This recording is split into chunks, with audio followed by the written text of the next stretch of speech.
Assalamualaikum warahmatullahi wabarakatuh. Innal hamdalillah nahmaduhu wa nasta'inuhu wa nastaghfiruh wa na'udzu billahi min shururi anfusina wa min sayyiati a'malina.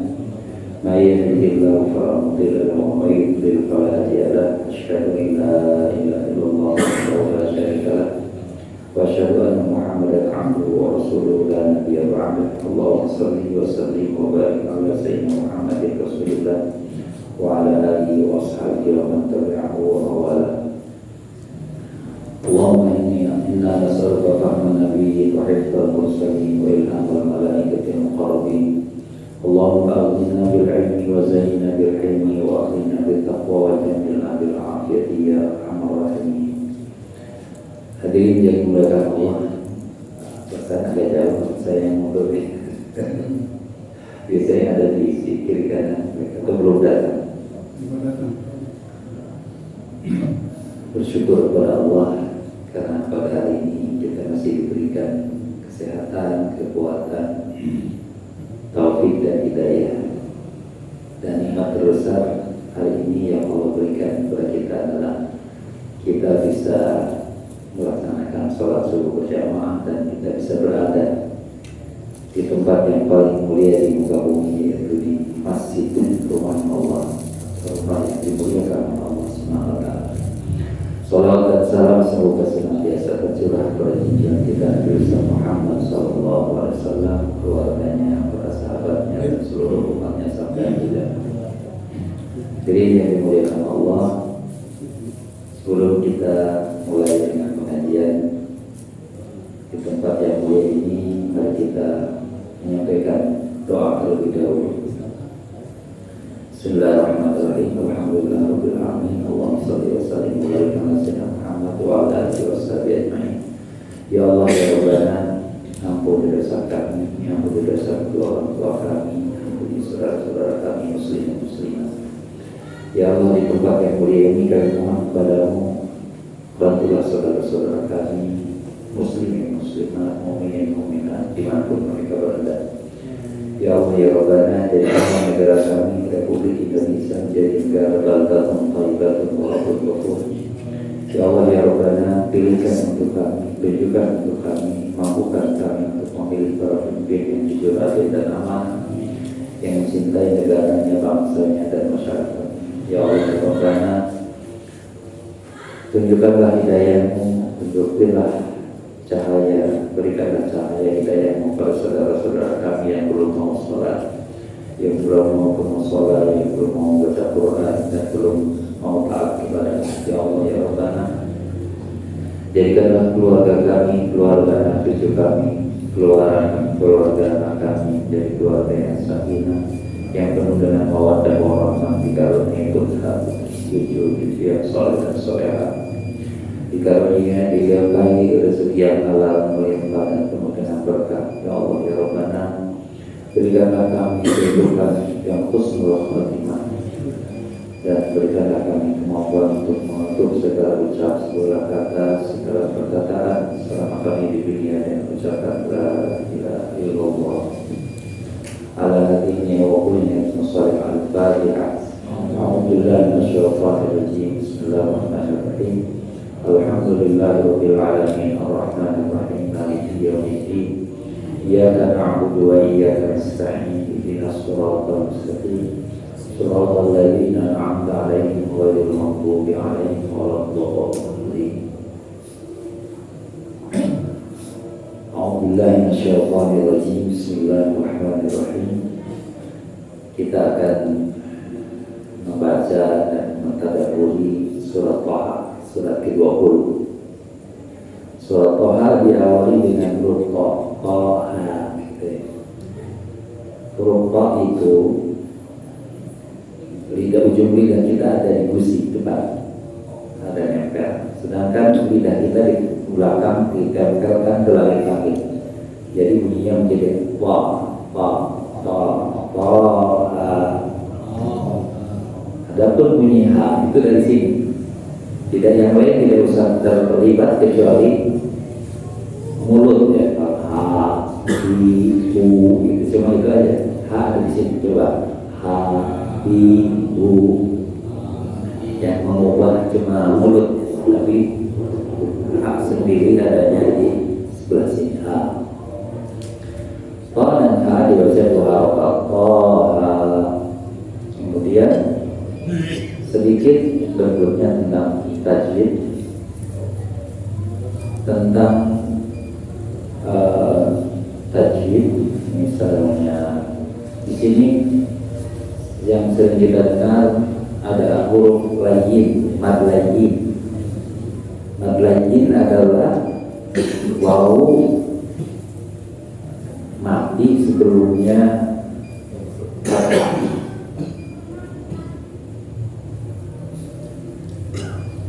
Misalnya naum, la ta'khudhuhu sinatun wa la naum. Kalau tidak berhenti pendek 2 harokat, tapi kalau dilanjut kalau tidak berhenti 2 harokat, kalau berhenti jadi sampai 6 harokat. Coba kita baca sama-sama. La ta'khudhuhu sinatun wa la naum. Kemudian huruf-huruf yang kita tidak terlalu banyak digunakan, tapi di dalam Al-Quran digunakan adalah huruf shin, ya. Shin. Coba kita ucapkan shin, sha, sha, syaitan, syaitanir rajim, syaitanir rajim.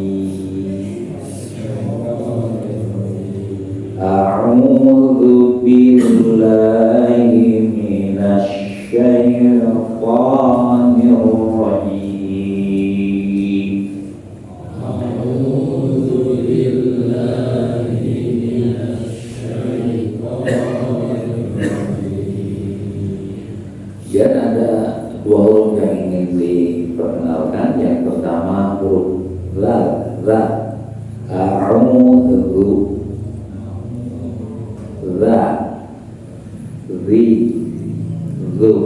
yang dimainkan adalah lidah, ujung lidah dengan gigi yang tempelkan gigi atas sedikit.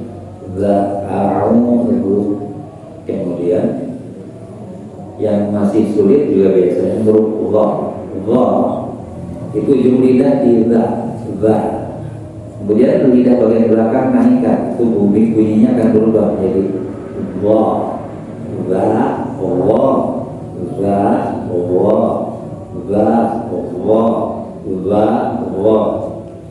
Kemudian sin sama dengan bahasa Indonesia sa, ya, yaitu ada di gigi bawah.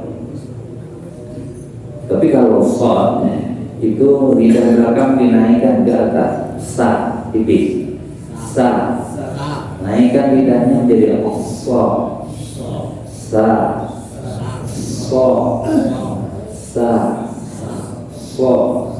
berbeda dengan so, tapi ini ada bunyi o itu terjadi karena lidah belakang naik. Baik. Bismillahirrahmanirrahim. Toha, secara harfiah toha tidak ada artinya. Wallahu a'lam bimuradi. Allah yang tahu maksudnya. Namun hikmah yang kita bisa ambil seperti fawathihus suwar yang lain atau huruf-huruf yang ada di awal surat memberikan hikmah kepada kita bahwa membaca Al-Quran itu berpahala walaupun tidak paham artinya. Kita tidak paham artinya, kita baca Toha, Yasin, Alif, Lam, Mim atau ayat yang lain, itu tetap diberikan pahala asalkan satu makhrajnya. Jadi setiap huruf punya haknya adalah ditunaikan makhrajnya. Dan ada yang disebut dengan mustahak. Mustahak itu hubungan antara huruf dengan huruf yang lain yang disebut dengan tajwid, maka itu akan berpahala. paham atau tidak paham artinya. Ayat yang kedua Allah berfirman, ma anzalna 'alaikal qur'ana litashqa. Kami tidak menurunkan Al-Quran kepadamu untuk atau agar kalian menderita, agar kalian bersusah payah. Ma anzalna 'alaikal qur'ana litashqa. Allah berfirman kepada Nabi Muhammad SAW, dan sekarang sampai kepada kita, Allah menyatakan bahwa Al-Quran tidak ditujukan agar kita menderita. Justru Al-Quran diturunkan sebagai rahmat. Wa nunazzilu minal Quran ma huwa shifaa'un wa rahmatun lil mu'minin. Syifa sebagai penyembuh dari persoalan fisik materi, dan penyembuh dari persoalan rohani hati. Illa tadhkiratan liman yakhsha. Al-Quran itu hanyalah nasihat. Al-Quran adalah nasihat, tuntunan untuk orang yang takut. Bagaimana kalau bagi orang yang tidak takut? Orang yang tidak takut pasti tidak akan mau menggunakan Al-Quran. Di dalam ayat yang lain Allah mengatakan, innama ya'muru masajidallahi man amana billahi wal yawmil akhir wa aqama shalah wa ata zakat wa lam yakhsha illallah. Orang yang bisa memakmurkan masjid itu adalah orang yang beriman kepada Allah, kepada hari akhirat, mendirikan sholat, mengeluarkan zakat, dan dia hanya takut kepada Allah. Apa artinya hanya takut kepada Allah? Apa nggak boleh nih takut sama atasan? Apa nggak boleh takut sama istri? Apa nggak boleh takut kemiskinan? Apa nggak boleh takut sama virus? Mari kita luruskan pengertian takut ini. Karena kita sering kali takut kepada bos, bahkan takut kepada hal-hal yang seharusnya tidak harus kita takuti. Harusnya kita takut kepada Allah, karena yang menentukan segala hal adalah Allah. Jangan takut kepada penyakit. Yang harus takut adalah jika Allah menurunkan penyakit kepada kita. Penyakit itu tidak akan bermudarat membuat kita celaka kalau Allah tidak menyebabkan kita celaka. Alhamdulillah, kita termasuk yang Allah lindungi dari COVID. COVID itu tidak masalah, kecuali kalau COVID itu Allah timpakan kepada kita dan dijadikan kita sakit. Jadi takutnya kepada Allah. Jangan takut kepada pemimpin yang zalim. Yang harus takut itu seandainya Allah memilihkan kita pemimpin yang zalim. Jadi pemimpin yang zalim itu hadir karena kesalahan kita. Jadi takutnya sama Allah. Jangan takut kepada kemiskinan sehingga kita melupakan ibadah, melupakan duduk di masjid. Tapi yang harus ditakutkan adalah kita takut sekiranya Allah menjadikan kita orang miskin, orang fakir. Jadi dibalik selalu dibalik seperti itu. Jangan takut kepada pimpinan. Yang ditakuti adalah seandainya Allah menjadikan pemimpinan kita benci kepada saya. Takutnya kepada Allah. Sebab Allah kalau sudah mengubah hati seseorang, bisa saja yang asalnya benci menjadi sayang, jadi senang. Jangan takut kepada istri, tapi yang harus ditakutkan adalah bagaimana jika seandainya Allah menjadikan istri kita musuh dari diri kita. Karena Allah berpesan hati-hati terhadap istri dan anak. Bisa saja istri dan anak menjadi musuh. Yang minta kepada Allah kan supaya kita, relasi kita dengan istri, dengan sahabat, dengan tetangga adalah baik. Jadi yang harus kita takutkan itu seandainya Allah menjadikan tetangga kita musuh buat diri kita. Sekali lagi, walam yakhsha illallah, takutnya itu tetap berpusat hakikatnya kepada Allah, jangan kepada bendanya itu. Jangan takut kepada api. Api itu berbahaya, kita tahu. Karena kita berlindung, coba kita berlindung pada Allah. Qul a'udzu bil falaq min syarri ma khalaq. Setiap makhluk itu ada sisi buruknya. Mau anak, istri, teman, siapapun, nasi, api, air, ada sisi buruk. Yang kita minta perlindungan adalah sisi buruknya. Api kita penting, tapi kalau api itu membakar, kita berlindung pada Allah. Arti berlindung pada Allah berarti kita hanya takutnya kepada Allah, bukan kepada api. Takut seandainya Allah menjadikan api itu membakar rumah kita. Takut kepada Allah seandainya air itu menjadikan bah dan merendam wilayah kita. Bukan takut kepada gempa bumi, tapi takut kepada Allah sekiranya Allah menurunkan gempa bumi yang menghancurkan. Oleh karena itu di ayatnya mengatakan amamintum ayyaksifa bikumul ardh. Apakah kamu aman, merasa aman? Apakah kamu tidak takut sekiranya Allah bisa goncangkan itu bumi? Amamintum ayyursila alaikum hasiban. Tenangkah kalian jika seandainya Allah kirim badai? Kita jangan takut kepada angin. Takutlah kepada Allah sekiranya Allah mengubah angin itu menjadi badai. Gak ada yang bisa mampu menghadapi. Belum lama di Amerika, di kita juga sering terkena badai. Rumah porak-poranda, pohon tumbang. Ya sekali lagi, karena tidak ada yang terjadi di muka bumi ini illa biiznillah, kecuali atas izin Allah. Kalau begitu, takutnya kepada pohon, kepada angin, kepada api, atau pada apa? Jadi takutnya kepada Allah sebelum terjadi sesuatu karena izin Allah. Allah sudah izinkan untuk tabrakan. Allah izinkan untuk terbakar. Allah izinkan untuk gempa bumi. Allah izinkan untuk datang badai. Allah izinkan untuk hujan lebat.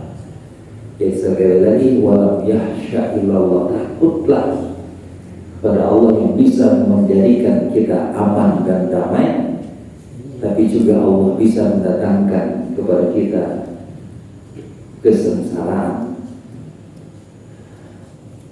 Oleh karena itu, Al-Quran hanya berguna bagi orang yang takut kepada Allah. Illa tadhkiratan liman yakhsha. Takut nggak amin itu makin sama ayyursila alaikum hasib? Takut nggak kalau Allah turunkan badai kepada kita? Takut nggak kepada Allah kalau kita digoncangkan bumi kita? Takut nggak kepada Allah kalau rumah kita terbakar? Takut nggak kepada Allah kalau Allah menentukan mobil kita tabrakan? Jadi pada titik itu kita mengatakan walam yakhsha illallah. Jadi bukan takut kepada apinya, tapi takut kalau Allah jadikan api itu membakar rumah kita. Sekarang banyak sekali terjadi. Ada pom bensin, ada mobil, ada rumah, ada bengkel, ada pabrik yang terbakar. Itu terjadi atas izin Allah, karena penyebabnya Allah alam banyak penyebab, tapi Allah izinkan itu terjadi. Baik, kita kembali kepada Al-Quran. Jadi Al-Quran itu justru seharusnya membawa kita bahagia. Sekali lagi, Al-Quran diturunkan bukan tidak supaya kita sengsara, tapi sebaliknya supaya kita bahagia. Dan Al-Quran adalah nasihat bagi orang yang takut, tuntunan bagi orang yang punya takut, seperti yang sudah dijelaskan tadi. Kemudian ayat berikutnya Allah menjelaskan tanzilan mimman khalaqal arda was samawati wal ardh. Al-Quran itu diturunkan dari Allah yang menciptakan bumi dan dari Allah yang menciptakan langit. Bumi tempat kita tinggal itu Allah yang menciptakan. Bumi yang kita tempati ini adalah milik Allah. Langit tempat kita bernaung Allah yang menciptakan. Semua yang ada di langit adalah Allah. Di dalam alam semesta ini kita hanya setitik debu barangkali. Dan Allah dengan kasih dan sayangnya, rahim dan rahman dan rahimnya, Allah turunkan kepada kita Al-Quran supaya kita hidup berbahagia di dunia dan terutama berbahagia di akhirat. Allah yang menurunkan Al-Quran, Allah yang menciptakan kita yang menurunkan Al-Quran. Bayangkan kalau hanya surat dari bupati aja kita mungkin baca, apalagi kalau dari gubernur, dari presiden, dari menteri, dapat SK itu kita langsung jumpa tapi rapi. Baru selembar kertas dari manusia. Ya, Al-Quran dari Allah. Al-Quran dari Allah yang senantiasa memberikan kita rahmat, yang membuat kita ada di dunia ini, yang membuat kita hidup, yang membuat kita bahagia, yang membuat kita masih bernapas, yang membuat jantung kita masih berdetak, yang membuat ginjal kita masih mencuci darah kita. Itu Allah. Jadi Allah ingin menambah kenikmatan itu dengan cara menurunkan Al-Quran. Sudah banyak nikmat yang Allah limpahkan kepada kita, dan Allah ingin menyempurnakan kenikmatan kita adalah dengan Al-Quran, karena Al-Quran akan membimbing kita, hudan akan menggaib kita supaya kita tetap di jalan yang lurus atau shiratal mustaqim. Gaib itu kan kalau kita berjalan ya, kalau kita tuh ada gaib, tujuannya agar sampai ke tujuan. Ada destinasi, kita digaib. Nah, Quran adalah guidance, ada petunjuk supaya kita sampai ke tujuan. Dan tujuan kita yang sesungguhnya adalah kembali kepada Allah atau kembali ke dalam surga. Kalau orang menyimpang dari jalan yang lurus, maka disebut sesat. Kenapa disebut tersesat? Karena dia tidak sampai pada tujuan. Kalau orang tersesat itu mau ke titik A tapi mati C, itu sesat. Seharusnya dia maunya ke surga tapi malah ke neraka, itu sesat. Kalau orang menyimpang dari jalan yang lurus yang ke surga, kemudian dia malah menuju ke neraka, itu disebut dengan fasik. Menyimpang dari jalan yang benar itu namanya fasik. Perbuatannya adalah sesat. Sesat karena dia keluar dari jalur. Mestinya dia ke arah ke surga, tapi dia malah ambil arah ke neraka. Itu namanya sesat.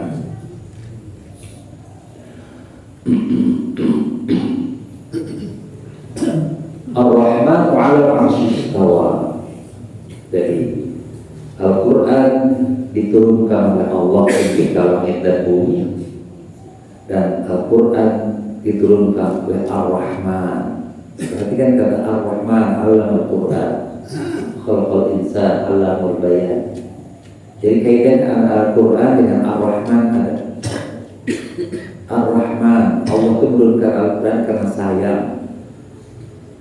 Allah itu sayang kepada kita melebihi sayang seorang ayah atau ibu pada anaknya. Allah sesungguhnya tidak senang, tidak suka, tidak ridho kalau kita itu masuk neraka. Oleh karena itu Allah turunkan Al-Quran, bahkan Allah kasih al-bayan, penjelasan. Siapapun yang mau baca Al-Quran, Allah akan kasih bayan. Wa inna alaina bayana.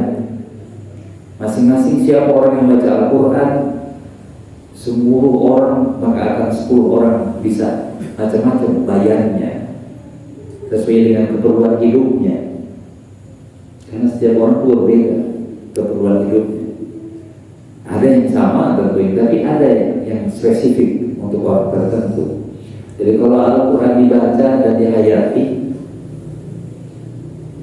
maka akan memberikan bayan. Karena wa inna alaina bayana, Allah akan kasih bayan.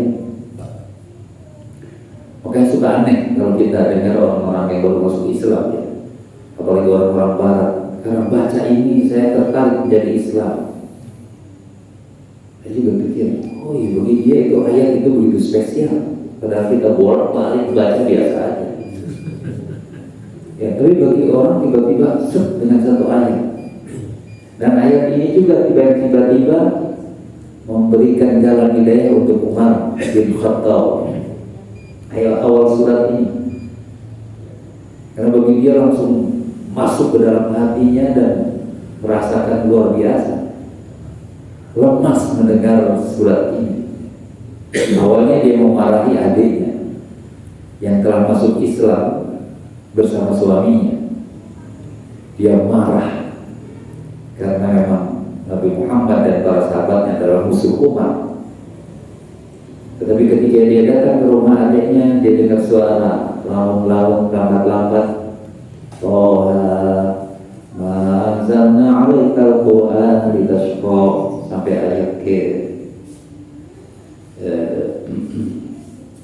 berapa? Dia langsung lemas.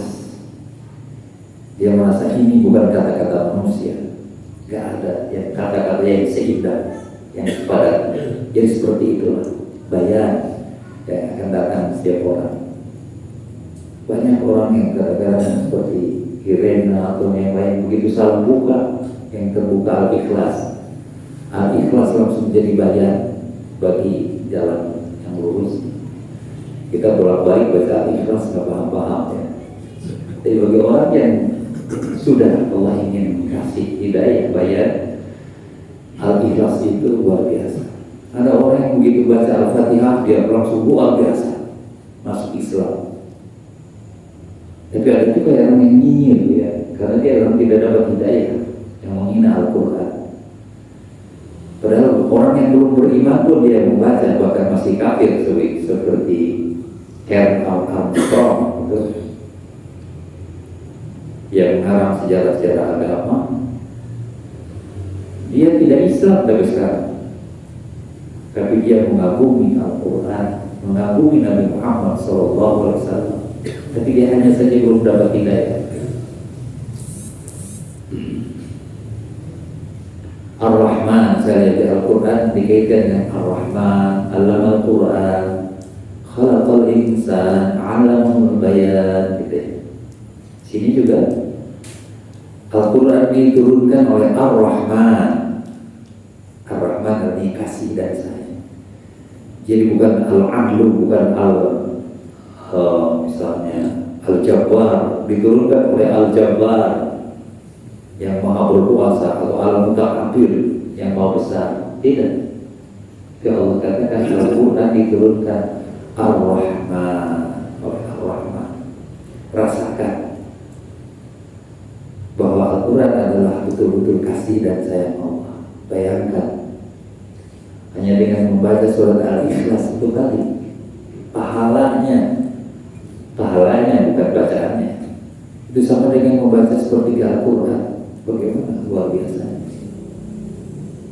Kalau kita ingin mempunyai pahala sehatam Al-Quran, baca saja 3 kali Al-Ikhlas. Itu bukankah kemudahan? Apa susahnya kita membaca Al-Ikhlas? Bisakah kita khatam Quran setiap ba'da sholat? bisa dapat pahala kata. Caranya baca surat Al-Ikhlas 3 kali. Dan dalam Al-Quran hampir semuanya menunjukkan kasih dan sayang Allah, terlebih untuk umat Nabi Muhammad. Coba bayangkan Allah mengajarkan cara supaya kita ditolong oleh Allah. Rabbana la tu'akhirna in nasina aw akhtana. Ini spesial untuk umat Nabi Muhammad SAW. Ya Allah, jangan dihukum kami kalau kami salah, ya. Luar biasa, aneh. Udah salah nggak boleh dihukum, gimana? Jadi kita diizinkan oleh Allah, bahkan diperintahkan oleh Allah untuk menyampaikan itu. Hanya mungkin kita juga nggak semangat aja, kecuali minta rezeki. Gitu. Padahal ayat ini ayat yang luar biasa. Rabbana la tu'akhirna in nasina aw akhtana. Ya Allah, jangan hukum kami, jangan adab kami kalau kamu salah. Tapi izinkanlah kami untuk bertaubat, untuk istighfar. Karena dengan istighfar, dengan taubat, hapus semua. Banyak sekali yang bisa membuat dosa kita terhapus. Dosa itu akan menumpuk banyak kalau kita tidak istighfar dan bertaubat. Oleh karena itu, salah satu misi dari hidup kita adalah istighfar. Karena kita tidak mungkin bisa lepas dari dosa. Kemudian di sini disebutkan Ar-Rahman 'ala 'arsy istawa. Allah adalah Rahman yang bersemayam di arsy. Arsy adalah makhluk Allah terbesar. Bumi, langit aja tidak terukur, tidak ada yang tahu. Semua bintang, semua benda langit itu di langit pertama. Jadi untuk menyampai langit kedua, langit ketiga, keempat, kelima, keenam, ketujuh, udah nggak bisa diukur. Apalagi dengan arsy-Nya Allah. Allah bersemayam di atas arsy. Ini yang harus hati-hati. Allah tuh Al-Quran kan menggunakan kata-kata yang kita bisa pahami. Yadullah fawqa aydihim. Tangan Allah di atas tangan mereka. Apakah kita bayangkan Allah tangan seperti ini? Bukan seperti itu. Karena Allah tidak bisa. Laisa kamitslihi syai'un. Wa idza sa'alaka 'ibadi 'anni fa inni qarib ujibu da'wata da'i idza da'an. Kalau hambaku bertanya kepadamu, maka jawablah, aku ini dekat.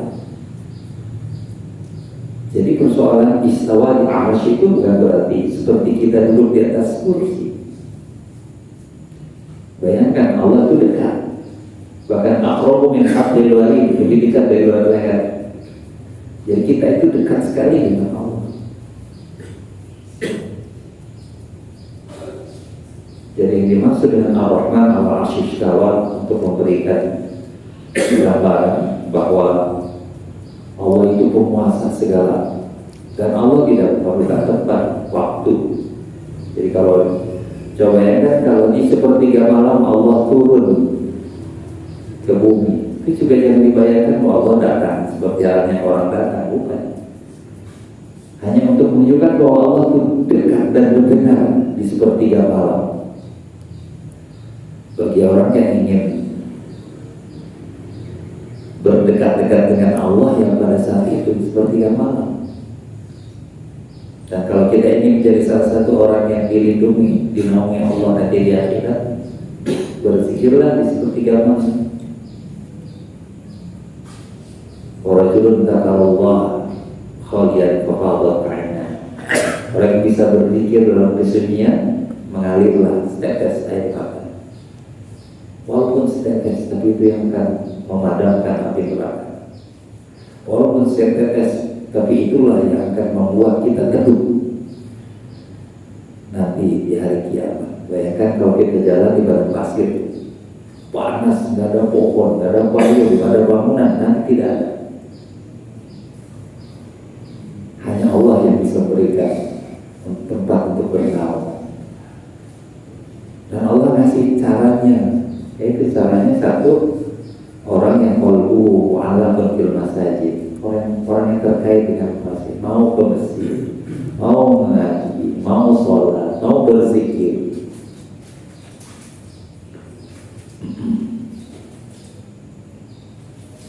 Lahu ma fis samawati wa ma fil ardh wa ma bainahuma wa ma tahta thara. Seluruh yang ada di langit adalah milik Allah. Bintang, bulan, meteor yang jumlahnya miliaran itu milik Allah. Semua milik Allah. Kalau Allah mau menghentikan matahari bisa. Kalau Allah menjatuhkan meteor bisa saja. Karena itu milik Allah. Bayangkan ya, kita baru punya sepeda motor dan nyombong. Yang punya langit masih sayang sama kita.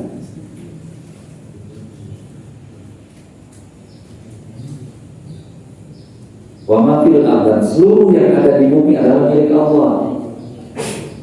Manusia, pohon, binatang, air, angin, api, semua yang ada di bumi ini adalah milik Allah. Dalam sebuah doa Rasul mengajarkan, Allahumma inni a'udzubika min syarri kulli syai'in anta akhidhu bi nasiyatihi. Ya Allah, aku berlindung dari segala keburukan, segala sesuatu yang Engkau menguasai ubun-ubunnya. Ya semua yang ada di dunia ini Allah kuasai, Allah bisa kendalikan. Dan kita memohon kepada Allah untuk dilindungi dari keburukan yang Allah sendiri menguasai, supaya keburukan itu tidak menimpa kita. Karena Allah menguasai semua. Api, angin, tanah. Avatar itu yang penguasa tanah, api, langit, dan itu berbohong-bohong. Dewa api, dewa langit, dewa air, dewa tanah. Allah itu semua. Lahu ma fis samawati wa ma fil ardh. Diri kita adalah milik Allah. Kita tidak bisa menentang kehendak Allah. Jangankan menentang kehendak yang besar, kita dikasih sakit gigi aja udah teriak-teriak. Kita dikasih sakit lutut aja nggak bisa jalan. Hidung kita pilek aja kita udah sesak nafas. Jantung kita aja berjalan bukan karena diri kita. Kita tidak pernah mengontrol jantung kita, menghidupkan dan menghentikan, tidak pernah. Kita tidak pernah mengatur nafas kita yang bekerja 24 jam. Kita juga tidak mengatur ginjal kita yang bekerja 24 jam limpah seluruh tubuh kita. Semua Allah serahkan kepada diri kita untuk kesenangan diri kita. Allah berikan mata supaya kita bisa memandang keindahan. Allah berikan kepada kita telinga agar bisa mendengar yang indah-indah. Allah berikan kepada kita kaki agar kita bisa berjalan ke tempat yang kita inginkan. Allah berikan kita tangan supaya kita dapat meraih apa yang kita inginkan. Allah berikan kita otak agar kita bisa memikirkan apa yang kita ingin pikirkan. Allah berikan kita mulut agar kita bisa berbicara. Bayangkan banyak sekali orang yang dikasih kekurangan menurut versi kita. Ada yang tidak punya tangan, ada yang tidak punya kaki, tapi di balik itu Allah kasih kelebihan yang luar biasa. Dan kita sudah mendapatkan segalanya dari Allah. Dan kita adalah milik Allah. Itu yang harus kita sadari. Kita ini milik Allah. Kita diberi segala fasilitas oleh Allah. Dan Allah masih menyayangi kita. Bahkan kita diinginkan oleh Allah supaya masuk surga. Mana yang lebih sayang daripada orang lain melebihi Allah? Apakah ada orang yang memberikan kita jantung? Apakah ada orang yang memberikan kita nafas? Apakah ada orang yang bisa menjanjikan kita surga? Tidak ada, walaupun orang tua. Oleh karena itu dikatakan Allah lebih sayang kepada kita, lebih sayangnya orang tua kepada anak. Wa ma bainahuma wa ma tahta thara. Dan apa yang di bawah tanah juga milik Allah. Ada batu, ada gas, ada minyak, ada uranium, ada baja, tembaga, semua banyak sekali. Dan orang pun bisa kaya sebetulnya karena Allah berikan apa yang ada di muka bumi kepada titipkan kepada.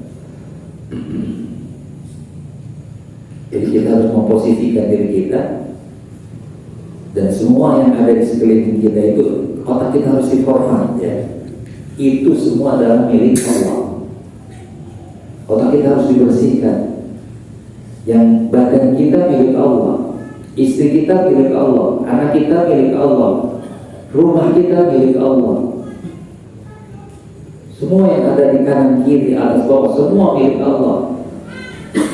Hanya saja ketika hubungan orang dengan orang, manusia dengan orang, ada hukum privat, hukum pribadi yang Allah titipi. Ada yang dikasih A, B, C, ada yang dikasih mobil, ada yang dikasih istana. Itu sementara saja. Karena kalau dia mati, itu semua kembali kepada Allah. Oleh karena itu ketika seseorang mati, itu bukan hartanya dia. Dia punya 100 miliar, 1 triliun, tapi ketika mati bukan milik dia lagi. Sehingga seseorang yang meninggal itu tidak berhak mengatur. Oh ini untuk si A, untuk paling besar, untuk paling kecil. Merasa oh ini harus dibagi rata. Enggak, karena begitu meninggal harta itu adalah milik Allah, yang harus dibagikan menurut aturan Allah yang disebut dengan tauhid dalam Islam. Ya jangan merasa bahwa itu milik bapak saya harus bagi rata dong. Kalau masih hidup bisa dibagikan karena itu milik seseorang. Milik dalam pengertian kalau dengan manusia yang milik. Kalau hubungan dengan Allah tidak ada yang milik kita, semua milik Allah. Kemudian ingat dari konteksnya masih dalam Ar-Rahman. Allah itu memperkenalkan dirinya Ar-Rahman. Sehingga kita juga harus selalu mengulang kata Ar-Rahman, Bismillahirrahmanirrahim, supaya kita dapat merasakan bagaimana Ar-Rahman Ar-Rahim. Seringkali seorang anak yang bandel itu dikasih apapun sama orang tuanya, nggak merasa dikasih apa-apa, tidak merasa disayang, cuma anak yang bandel. Tapi anak yang berterima kasih pasti akan merasakan bahwa ini dari ayah saya bisa sekolah karena ayah saya bisa pergi kemana-mana karena ayah saya. Demikian juga manusia kepada Allah. Orang bandel yang merasa ini milik saya. Saya kenal dengan seorang teman perempuan yang mau diapain, kayak ini tubuh saya.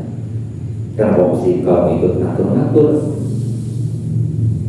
Kebetulan dia agak bebas, saya katakan jangan begitulah. Ini tubuh saya, kamu ngatur-ngatur. Jadi merasa miliknya Allah sayang Ar-Rahman yang mengasihi.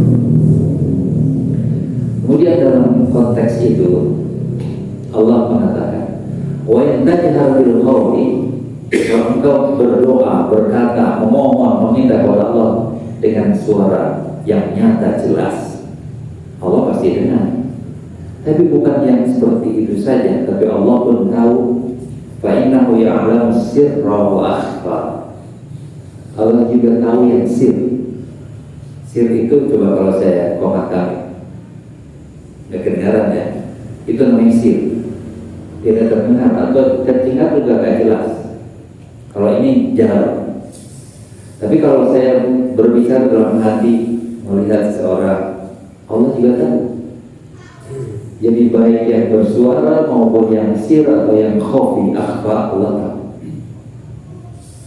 Demikian juga kalau kita kaitkan dengan zikir, ingat kepada Allah, doa kepada Allah, boleh dengan 3 cara. Mana yang paling efektif? Ada efektif sesuai dengan tempat dan waktu, ada efektif dengan apa yang kita rasakan. Kalau kita berdoa dengan suara merasa lebih khusyuk, ya pakailah suara. Kalau kita berdoa cukup dengan hati, apalagi tempat yang ramai yang tidak mungkin kita bersuara dan mengganggu seperti di masjid. Mungkin kita dengan sir, mungkin kita dengan khafi, dengan hati saja. Jadi boleh orang jangan salahkan begini. sampai ngantuk, bukan ngantuk, kalau dia berdoa mungkin, tapi pakai hati. Ada orang yang pakai mulutnya aja kelihatan bergerak-gerak, atau ada dengan suara, tapi yang lucu adalah suaranya kedengaran, tapi hatinya nggak ada. Itu namanya burung beo. Nah, seringkali kita berdoa seperti burung beo. Kita apain kemana. Dulu kita berbicara dengan surat Maryam, sekarang surat Toha, nanti mungkin akan kalau sampai mudah-mudahan. Berdoa itu seperti ngobrol, berarti dari hati, seperti berbicara kepada Allah itu kan lebih dekat. Bayangkan, Allah aqrabu min hablil warid. Fa idza salaka ibadi anni fa inni qarib. Lebih dekat. Jadi Allah tahu. Wa in tubdu ma fi anfusikum aw tukhfu yuhasibkum billah. Karena itu kalau kamu berucap atau dalam hati itu juga dihisab. Kalau kita benci dalam hati dihisab. Kalau kita ngomongin orang atau ngutuk orang dalam hati dihisab. Semua akan dihisab. Yuhasibkum billah. Itu udah maafkan sikum autuhu yuhasibkum billah. Semua akan ada hisab.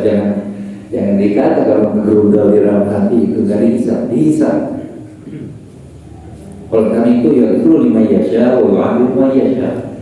Sebagian ada orang diampuni, sebagian orang dihukum. Jadi sebagian penyakit itu diakibatkan karena hati kita suka gerundal, marah, dalam hati dendam, dalam hati. Semua akan berakibat. Sebagian kalau kita istighfar, kali Allah ampuni, dengan kita lupa istighfarnya juga.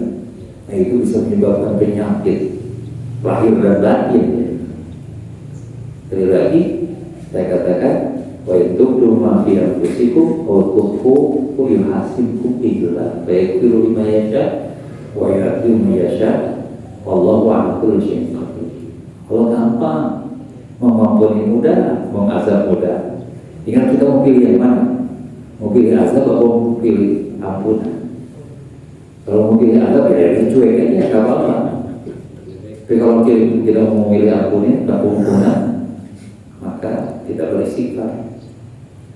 Karena semua itu akan berdampak ya, berdampak pada diri kita, berdampak pada rezeki kita, berdampak pada istri kita, berdampak pada keluarga kita dengan dosa itu.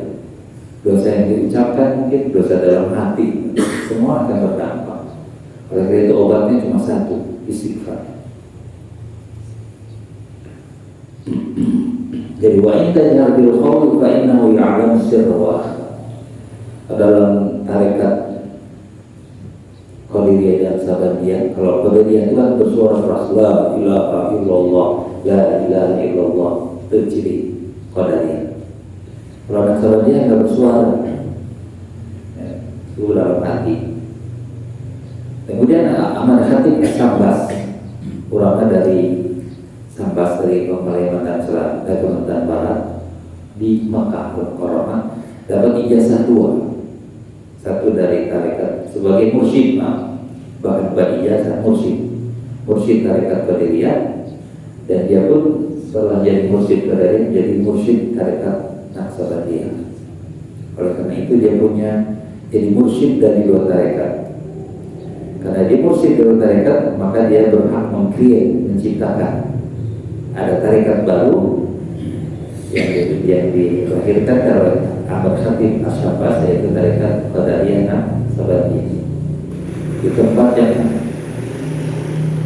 sunyi atau di tempat khusus atau berkumpul, maka dia keraskan la ilaha illallah. Tapi kalau mungkin di kereta, di jalan, di tempat keramaian, seorang tarekat Naqsabandiyah, maka tarekat Naqsabandiyah akan pilih Naqsabandiyah.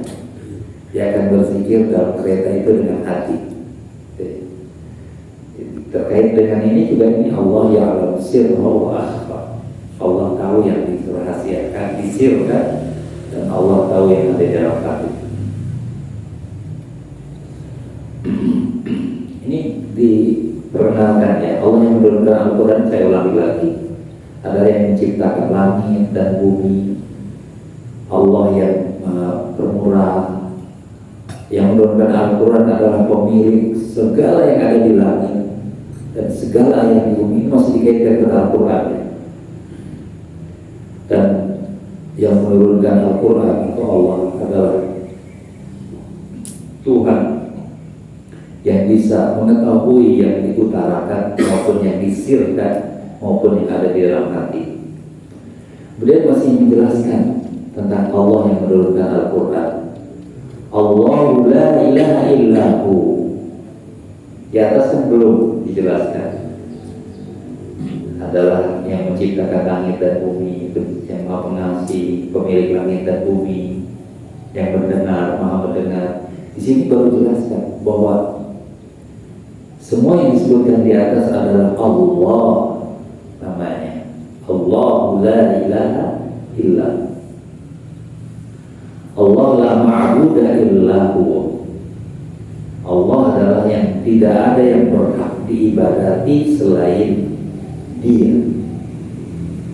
Tidak ada yang berhak kita mengabdi padanya selain Dia. Jadi kita mengabdi itu hanya pada Allah. Kita takut itu hanya pada Allah. Bagaimana caranya? Baik, kita jelaskan dulu kenapa kita takut pada Allah. Tadi sudah ya. Sekarang beribadah itu hanya kepada Allah. Pengabdian itu hanya kepada Allah. Harus ditanya, kenapa kita nikah? Nikah karena perintah Allah, itu sudah ibadah. Kenapa kita bekerja?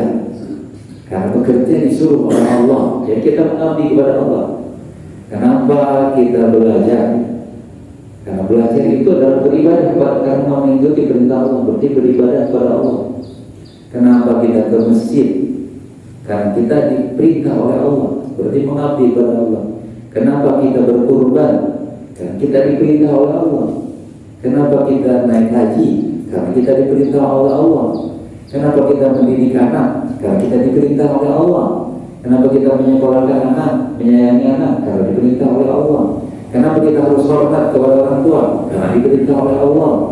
Kenapa kita harus cinta kepada bangsa dan negara? Karena diperintah oleh Allah. Jadi pusatnya tetap hanya kepada Allah. Yang kita lakukan adalah cara kita beribadah kepada Allah dengan berinfak. Kita beribadah kepada Allah dengan sholat. Kita beribadah kepada Allah dengan bersilaturahim. Kita beribadah kepada Allah. Ya, semua perbuatan kita adalah ibadah. Jadi mandi, nyapu, semua adalah ibadah kita kepada Allah. Karena Allah suka kebersihan, suka keindahan. Kalau kita tidak bersih berarti kita menentang Allah karena kita beribadah kepada Allah. Oleh karena itu bersihkan semuanya hanya kepada Allah. Kita bekerja, kita menikah, semua adalah untuk Allah.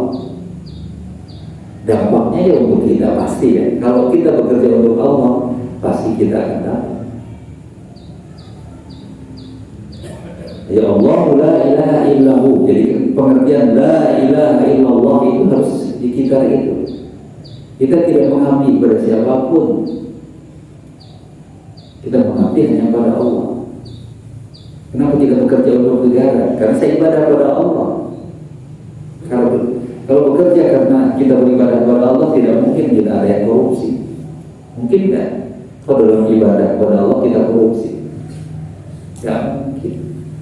Jadi kenapa ada orang korupsi? Karena dia keluar dari niat mengabdi kepada Allah, hanya mengabdi pada nafsu.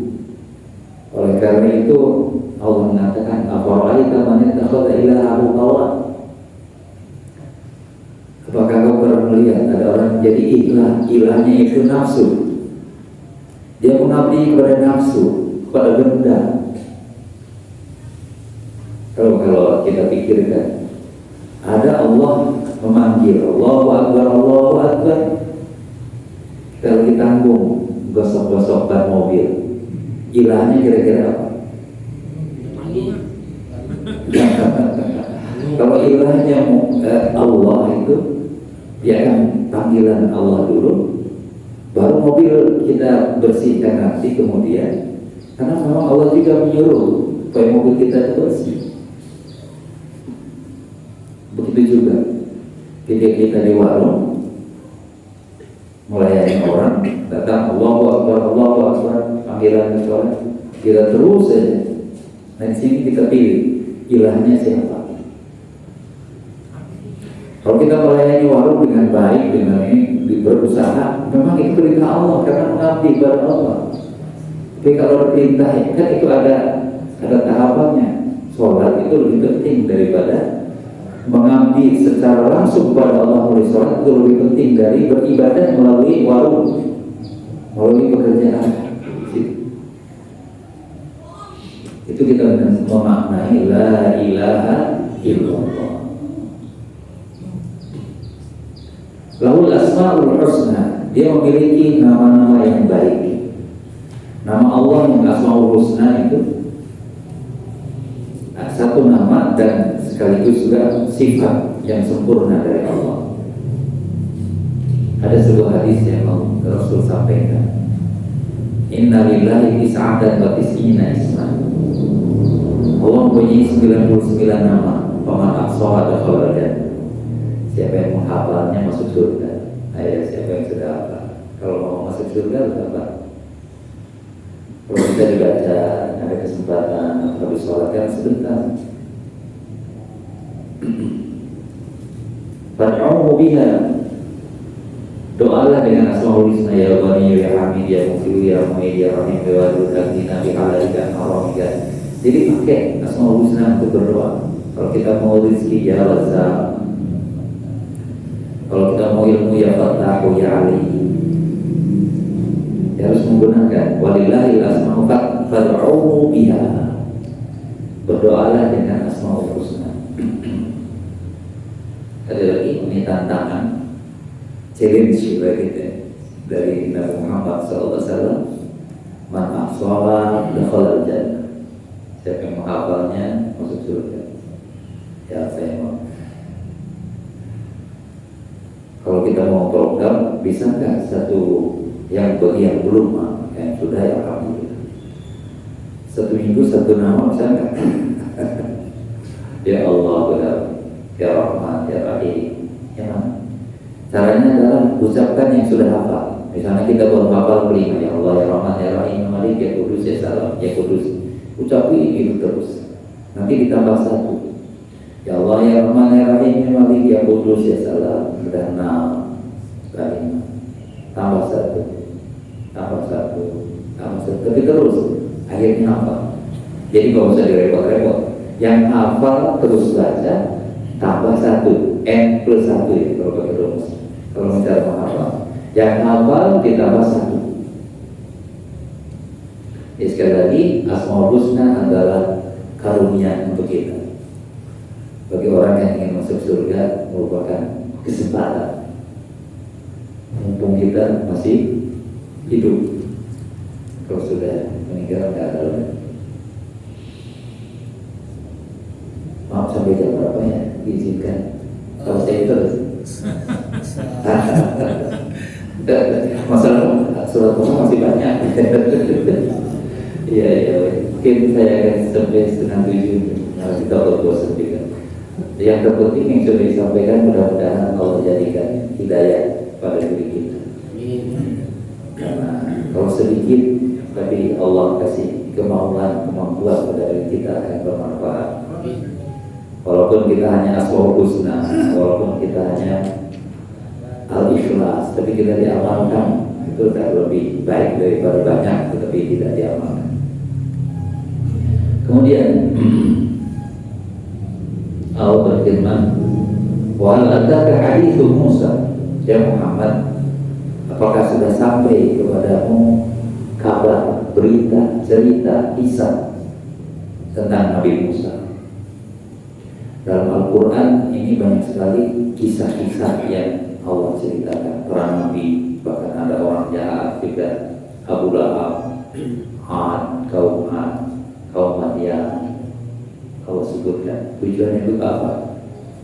Untuk dijadikan cerminan, untuk dijadikan diambil ibrahnya Kalau yang baik supaya kita tiru, yang buruk supaya kita tinggalkan. Sebagian besar dari Al-Quran ini adalah cerita. Cerita, karena dengan cerita itu kita lebih mudah untuk mencernanya. Oleh karena itu anak kita kan suka diceritain. Sampai orang tua juga sampai sekarang suka dengan cerita. Bukanlah sinetron, film, itu cerita, tapi kita suka dibohongnya. Kalau Al-Quran bukan cerita bohong, cerita yang sesungguhnya. Oleh karena itu harus lebih suka cerita Al-Quran daripada cerita dongeng atau cerita film. Tapi kita malah berani bayar puluhan ribu bukan kita ada untuk nonton film. Itulah. Nah, kalau cerita Al-Quran itu pasti benar, dan kalau diikuti kebaikannya akan bermanfaat. Kalau ditinggalkan keburukan akan bermanfaat buat kita. Allah mulai ceritanya dengan ketika Nabi Musa berada di perjalanan, dia meninggalkan Madian. Madian itu di Aqabah ya. Madian itu di Yordan kalau sekarang. Mau pergi ke Mesir, itu pasti melewati Gurun Sinai. Ketika di Gurun Sinai dia kemalaman. Bayangkan di padang pasir, nggak ada jalan seperti sekarang. Dia tersesat.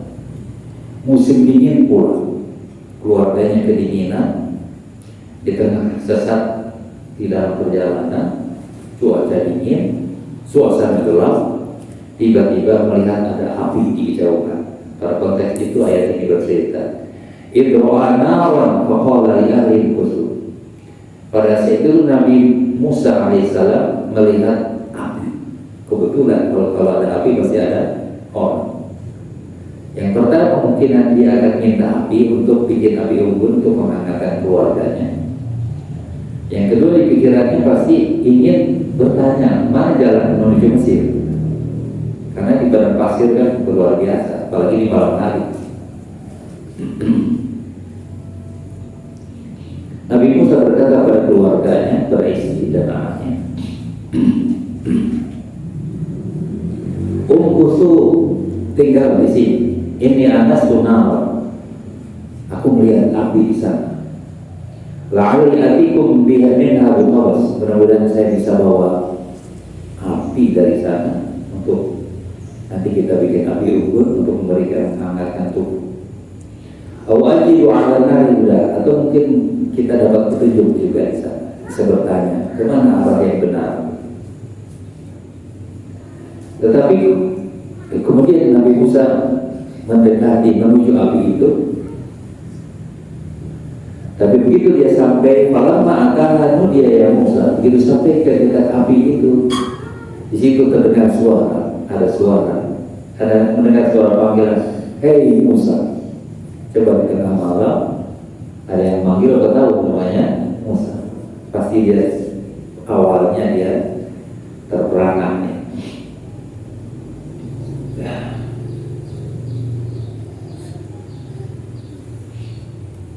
Dari panggilan itu kemudian terdengar suara, Inni ana rabbuka. Aku ini adalah Rohmu. Aku ini adalah Tuhanmu. Fakhla'an alaiki.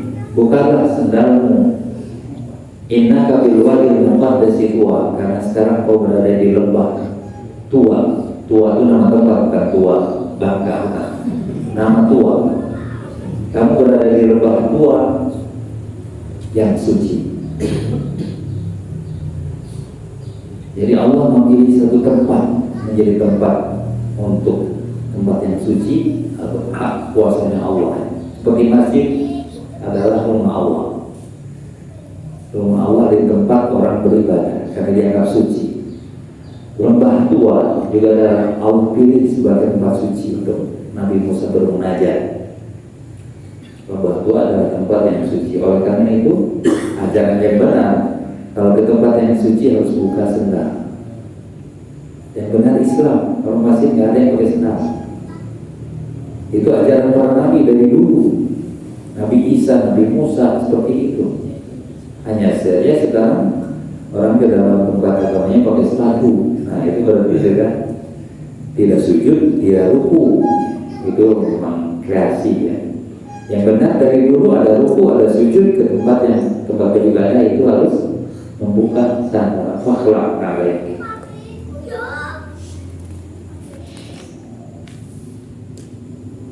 Kemudian Allah berfirman, wa ana khatartuk, aku pilih kamu menjadi rasul, seorang rasul. Fastami' lima yuha, dengarkan apa yang diwahyukan kepada Nabi Musa, diminta untuk dengarkan apa yang ingin disampaikan oleh Allah. Innani anallah, aku adalah Allah. Yang memanggil kepadamu, memanggil kamu ke sini adalah Allah. Innani anallah, la ilaha illa ana, tidak ada ilah kecuali aku. Ilah itu ma'bud, yang diabdi, yang diibadati. Tidak ada yang berhak diibadati selain aku. La ilaha illa ana. Ini contoh untuk kita juga, bahwa itu memang mengabdi itu hanya satu kepada Allah. Bagaimana kalau mengabdi kepada orang tua? Pasti dalam rangka mengabdi kepada Allah. Bukan nggak boleh mengabdi kepada orang tua, tapi tujuan mengabdi kepada orang tua itu sebagai bentuk ibadah kepada Allah. Mengabdi kepada negara adalah ibadah kita kepada Allah. Karena hanya satu ya. Hakikat pengabdian ibadah itu hanya satu kepada Allah. La ilaha illa ana fa'budni. Nah, di sini. Maka beribadahlah kepadaku, maka mengabdilah kepadaku. Itu yang namanya tauhid. La ilaha illallah. Tauhid uluhiyah. Kita hanya mengabdi kepada Allah, kita hanya beribadah kepada Allah. Tadi sudah kita beri contoh yang mengabdi kepada nafsu, kepada warung, kepada dunia. Jadi ini kunci dari wahyu kepada Allah kepada Nabi Musa, intinya innani anallah la ilaha illa ana fa'budni. Itu perintah untuk kita juga sekarang. Kata Allah kepada kita hari ini, la ilaha illa ana fa'budni. Jadi kalau baca Quran itu sesungguhnya ketika kita mendengar ayat, sesungguhnya Allah sedang berbicara kepada kita.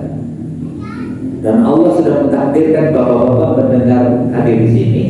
Berarti Allah memilih bapak-bapak untuk mendengar ayat ini. Dan ini sampai, walaupun dulu disampaikan kepada Nabi Musa, tapi ini Allah sampaikan kepada kita semua. La ilaha illa ana fa'budni wa aqimis sholata li dzikri. Dirikanlah salat untuk ingat kepada. Kenapa harus salat? Karena seringkali lupa kita. Lupa kepada Allah karena berbagai kesibukan. Allah tahu bahwa kita itu sibuk dengan berbagai macam hal. Oleh karena itu salat supaya tetap terkoneksi lagi dengan Allah. Karena kita hidup ini karena semua atas berkat Allah. Wa aqimis sholata li dzikri. Jadi ketika kita di dunia, kita harus selalu aqimis sholat li dzikri, untuk mengingat Allah, untuk menyebut nama Allah. Kemudian ayat selanjutnya, mohon izin saya akan 10 menit lagi, mohon sabar. Saya akan selesaikan 10 menit karena takut terlalu lama. Kalau saya sih buat aja, insya-Allah, tapi tidak bagus terlalu lama. Kemudian inna sa'ata atiyatun, sesungguhnya hari kiamat itu akan datang. Inna sa'ata atiyatun, hari kiamat itu akan datang. Akan ukhfiha, tapi aku sembunyikan, aku rahasiakan. Tidak ada yang tahu. Rasul tidak tahu kapan kiamat. Para malaikat tidak tahu kapan kiamat. Hanya satu yang tahu kapan kiamat, yaitu Allah. Akan ukhfiha. Tujuannya kenapa ada hari kiamat? Itu kullu nafsin bima tas'a,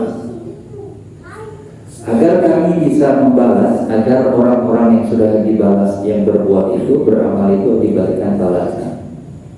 Yang baik dibalas dengan pahala, yang tidak baik dibalas dengan siksa. Itu keadilan namanya. Jadi kenapa ada hari akhirat? Karena agar Allah memberikan keadilan. Karena banyak sekali orang yang baik belum mendapatkan keadilan di dunia. Banyak orang yang jahat belum mendapatkan keadilan. Di akhirat Allah akan berikan semua keadilan. Itu jazaa kullu nafsin bima kasabat. Laha ma kasabat wa 'alaiha ma kasabat. Setiap orang akan memperoleh pahala akibat perbuatan baiknya, dan setiap orang akan mendapat siksa akibat dosanya. Wa may ya'mal mithqala dzarratin khairan yarah wa may ya'mal mithqala dzarratin syarran yarah. Jadi kenapa ada hari kiamat itu? Untuk menegakkan keadilan yang hakiki.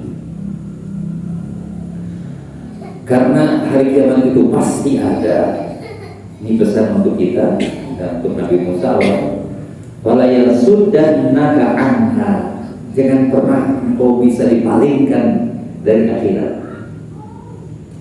Jangan engkau bisa disesatkan dari jalan menuju akhirat. Wanti-wanti Allah. Jangan pernah engkau mau disesatkan. Karena ada nanti musuh yang selalu ingin kita itu sesat, yaitu iblis. Di ayat berikutnya akan Allah akan ceritakan. Jangan sampai kamu disesatkan oleh iblis atau orang para pengikut iblis, sehingga kita tidak fokus lagi. Fokus kita kan seringkali ABCD di dunia, tapi jarang kita punya visi misi untuk akhirat. Visi kita sebetulnya yang jangka panjang itu kita ingin menjadi penghuni surga. Visi kita ingin jadi penghuni surga. Tapi seringkali di perjalanan kita belok. Oleh karena itu Allah mewantikan, fala yasuddannaka anha. Maka jangan sekali-kali kamu bisa dibelokkan dari visi itu. Jadi visi kita tetap ke surga. Apapun yang kita lakukan untuk supaya kita bisa ke surga. Bahkan wabtaghi fima ataqallahu daral akhirat. Semua potensi yang Allah berikan kepada kita itu harus dijadikan alat wasilah untuk bisa kita masuk surga. Sekali lagi Allah mengingatkan, fala yasuddannaka anha. Jangan sekali-kali kamu bisa belokkan. Siapa yang bisa membelokkan visi kita? Man yu'minu biha. Orang yang tidak percaya dengan hari akhirat. Apakah ada? Banyak. Jangan orang yang tidak percaya pada akhirat itu bisa menggoda kamu, menarik kamu dari siratal mustaqim jadi ke jalan yang sesat. Kalau kamu mengikuti orang yang sesat itu, yang tidak percaya pada hari akhirat dan mengikuti keinginannya dia, maka kamu akan hancur, maka kamu akan binasa sia-sia. Ya kalau kita sekarang kan godaannya itu banyak, yang paling banyak medsos ya, begitu banyak menyesatkan kita dari. Jangan sampai, karena banyak yang konten medsos itu orang yang tidak percaya pada hari akhirat. Konten medsos, konten apa sekarang, koran, TV, orang itu banyak yang menciptakan konten itu orang yang tidak percaya pada hari akhirat. Banyak banget gitu. Kita tinggal mengawasi kita mau ikut dia, mengikuti nafsunya dia, mengikuti ajakannya dia, mengikuti godaannya dia, tinggal pilih aja. Nah kalau kita mengikuti godaannya, ajakannya, kata Allah, fatarda, kau akan hancur, kau akan hidup sia-sia, kau tidak akan dapat surga. Allah sudah ingat semula kita, jangan pernah keluar dari fokus gitu. Karena banyak sekali orang yang tidak percaya kepada hari akhirat itu menggoda dan lebih menarik. Coba deh lihat, lebih menarik yang mengajak ke neraka, indah-indah ya, dalam medsos, dalam apa, daripada yang mengajak ke pengajian, mengajak ke surga atau mengajak donasi. Kalau ada donasi kita langsung lewat aja kan, donasi untuk akso, donasi untuk mana, donasi untuk mungkin udah nggak tertarik. Yang tertarik itu ABCD itu justru yang menarik. Dan ini sekali lagi Allah mengingat fala yasuddan, kalau belajar bahasa Al-Quran itu tegas banget ya, fala yasuddan. Nah itu kalau pakai dan ada an gitu pasti jangan sampai kamu tergoda atau terhalangi oleh orang yang tidak percaya kepada hari akhir. Itu pesan kita yang dapat dari Allah, pesan yang dapat kita dari Allah Subhanahu wa Ta'ala. Sebagai puncaknya adalah fala yasuddannaka man la yu'minu, fala yasuddannaka anha man la yu'minu biha wa taba'a hawahu fatarda. Sebagai kesimpulan pada hari ini adalah jangan pernah mengikuti orang yang tidak percaya kepada hari akhirat, dan jangan mengikuti gayanya, kemauannya, kesenangan mereka, karena itu akan menyesatkan kita dari jalan yang lurus. Mudah-mudahan Allah senantiasa membimbing kita, senantiasa berada di jalannya yang lurus, dan kita bisa menyelesaikan tugas kita di dunia ini dengan sebaik-baiknya, sehingga berakhir dengan husnul khatimah, dan kita bisa menutup segala ucap, segala perbuatan kita dengan qaul la ilaha illallah. Subhanakallahumma wa bihamdika asyhadu an la ilaha illa anta astaghfiruka wa atubu ilaik. Assalamualaikum warahmatullahi wabarakatuh. Boleh kalau ada. Ya, terima kasih Pak Ustaz. Bagi rekan-rekan ada pertanyaan, silakan. Kalau ada yang ingin disampaikan, terima kasih. Udah. Iya. Assalamualaikum warahmatullahi wabarakatuh. Waalaikumsalam. Mohon izin bertanya Pak Ustaz ini tentang surat Al-Fatihah. Dalam surat Al-Fatihah ada ayat Malik Yaumiddin. Secara tekstual itu sama panjang Malik Yaumiddin. Tapi saya sering mendengar beberapa imam menyebutkan dalam ketika dia menjadi imam itu Malik Yaumiddin. Nanti sebenarnya bagaimana ini? Ya, baik. Ada dalam Al-Quran itu ada dua cara membaca. Ada ketika Maliki Yaumiddin itu ada dua cara. Boleh dibaca Maliki panjang, boleh dibaca Maliki. Apa bedanya? Dan ini dua-duanya dibolehkan. Kalau Maliki artinya ma panjang berarti pemilik hari pembalasan, pemilik hari kiamat. Kalau pendek apa? Malik. Kalau Malik itu raja. Jadi raja kebetulan maknanya sama antara pemilik dan raja di hari pembalasan. Di surat ini, di ayat ini boleh dua versi. Boleh Maliki Yaumiddin atau Maliki Yaumiddin. Tapi kalau di surat An-Nas itu cuma satu pilihannya. Qul a'udzu birabbin nas, malikin nas. Pendek. Yang salah justru dibaca malikin nas. Itu salah. Yang benar adalah pendek. Malikin nas. Karena Malik itu raja. Jadi itu. Jadi dua-duanya nggak salah. Cuma mana yang paling nyaman? Kalau saya paling nyaman yang panjang, Maliki Yaumiddin, karena dari dulu saya baca seperti itu. Meskipun boleh Maliki tapi tidak nyaman, pilih yang nyaman. Ya, baik. Terima kasih. Terima kasih Pak. Tadi Bapak dan lagi ada hisab kalau membenci seseorang. Hisab membenci seseorang. Kalau kita membenci seorang kafir yang mereka bernama LBP, kita benci saja bagaimana?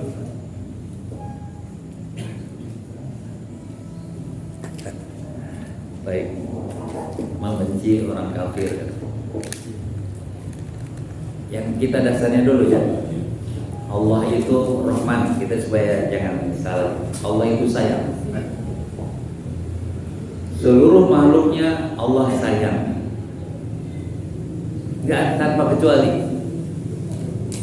Bagaimana yang kafir? Allah sayang. Kalau kita sakiti, Allah murka juga. Kalau kita curi barang dia, Allah murka juga. Kalau kita zalim kepada orang kafir, Allah murka kepada kita. Karena Allah sayang. Jangan dikira Allah tidak sayang. Kalau Allah nggak sayang, nggak dikasih itu mata. Allah sayang. Yang membedakan adalah mereka tidak dapat rahim. Karena rahim hanya untuk orang yang beriman nanti di akhir. Bagaimana kalau kita kesal pada orang kafir? Kalau kita kesal karena orang kafirnya, itu salah. Tapi kalau kita kesal karena perbuatan salahnya, boleh. Iya.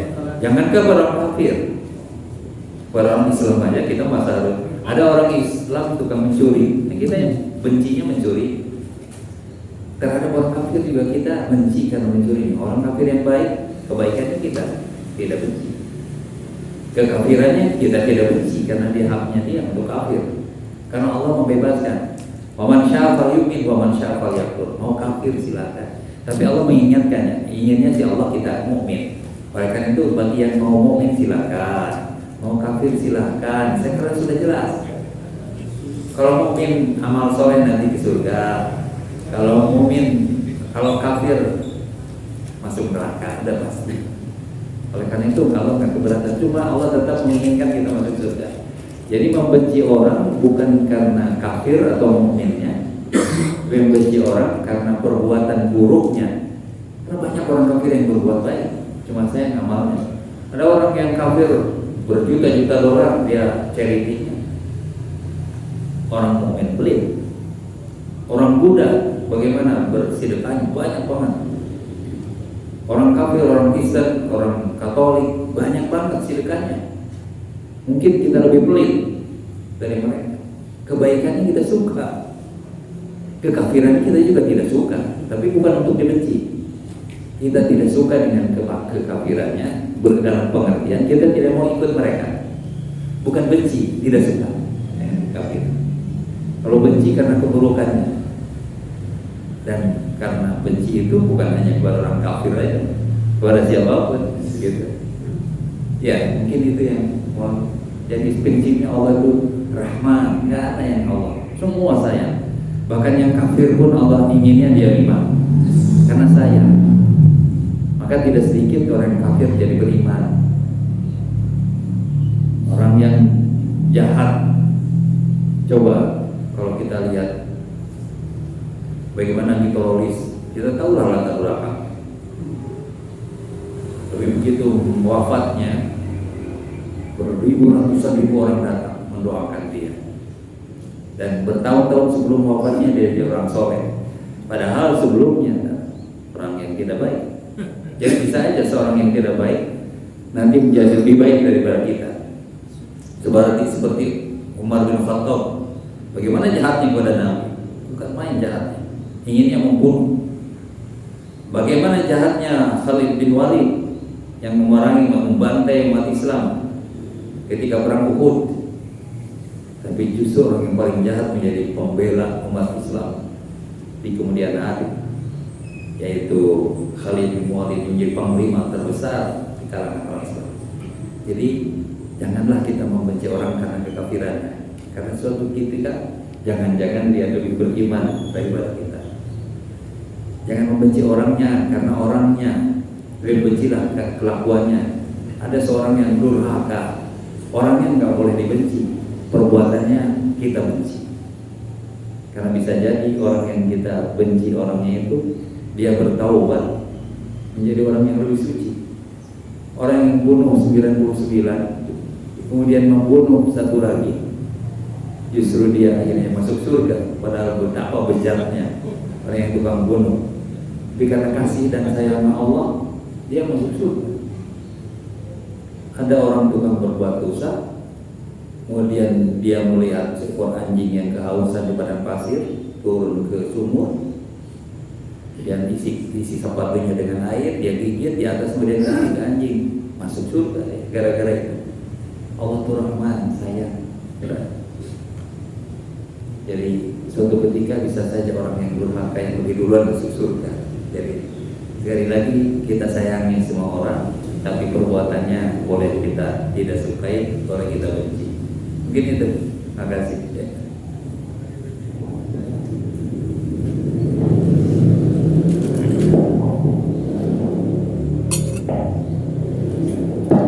Terima kasih Ustaz atas tausiahnya mengenai surat Toha 1 sampai 36.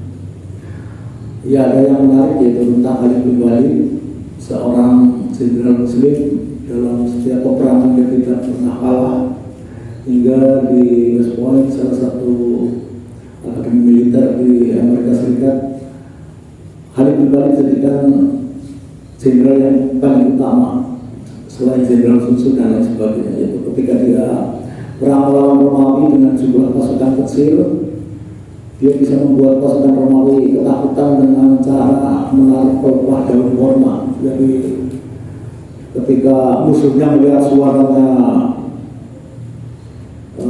berdebung, wah, mereka mengira bahwa pasukan muslim itu banyak, padahal itu pelepah daun kurma yang ditarik oleh para pasukan kavalerinya. Itu saja, kita akhiri pengajian Sabtu ini dengan membaca Alhamdulillah bersama.